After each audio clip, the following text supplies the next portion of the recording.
You know, they had a guy that was on CNBC Squawk Box today that was guest hosting. I don't know. They should have had me as the guest host. They actually had me on earlier at 7:30. And I was hoping that they would have talked about me a little bit in this discussion. But they didn't, you know, and particularly when they started to talk about who should be the next Fed chairman. And, you know, nobody brought up my suggestion of A-Rod, because right before I came on, they were talking about A-Rod and the New York Post headline and, you know, about his scandal that he's in with steroids. And I said, look, let's just have A-Rod as the Fed chairman. After all, he's got experience with performance-enhancing drugs and artificial stimulus. And, of course, they never even addressed that, or even as they talked about it later on, brought it up when they continued to talk about Yellen and Summers, as if there's a big difference there. You know, I said it was like choosing between being executed by a firing squad or the guillotine. But, you know, they even talked about the fact that we think it's time for a woman. You know, like the monetary policy could use a woman's touch. I mean, what are they talking about, a woman's touch? Or they need a woman? What are we going to start is the money going to be pink? Is that what we're going to do? I mean, are we going to? Is that how you add a women's touch to monetary policy? Decorate the money, you know, different colors. You know, maybe make it softer. Maybe we should spray our bills with a little perfume. Would that do it? Would that be enough of a woman's touch?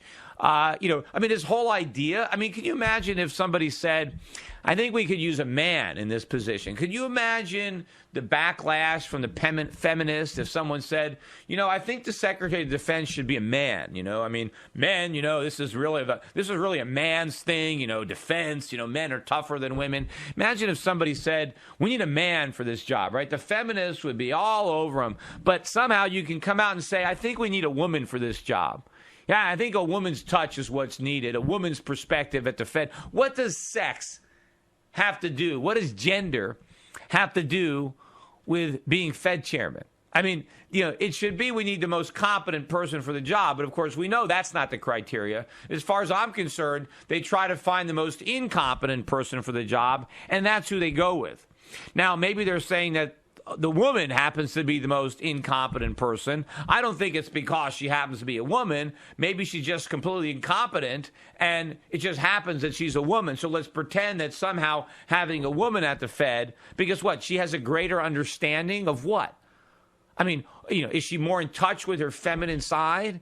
And somehow she's going to be better at printing money than a guy who's not in touch with these things? What about a gay guy? How about if we just have a homosexual as Fed chairman? Would that be close enough? Because I don't think we've had any gays how about a transvestite or transsexual, something like that? I mean, haven't had any of those. I mean, maybe we've had cross-dressers. We just don't know about it. Maybe Ben Bernanke, maybe he is a cross-dresser. Maybe if he came out and told us that, maybe we would have more confidence in him, because we would know that he was more in touch with, you know, with his inner woman, and somehow his femininity was something that we need at the Federal Reserve. Look, you know, all of this discussion it's all shows you how ridiculous it is. I mean, we've turned over all this power over our economy to a banker.